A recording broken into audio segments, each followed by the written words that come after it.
મિત્રો તમને કયા પ્રકારની ખાંસી છે?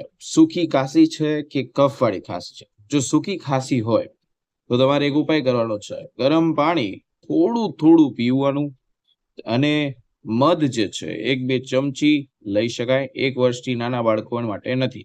ગળામાં ખરાશ તો ગરમ મીઠાના કોગળાના પાણી કરીને તમે આને કરી શકો છો. જો તમને કફવાળી ખાંસી હોય તો તમારે પાણી અને ગરમ પ્રવાહી વધુ પીવાથી કફ પાતળો થવાની શક્યતા છે. ગરમ વરાળથી કેટલાક લોકોને ગળા, નાકમાં જકડાટ રાહત મળે.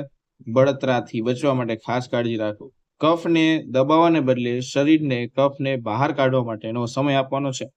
ધૂમ્રપાન, બીડી છે જેનાથી આઘું રહેવાનું છે. મિત્રો, આ પોસ્ટ ધ્યાનથી વાંચો જેથી કરીને તમને સૂકી અથવા કફવાળી શરદી છે તેમાં તમને તરત રાહત મળે.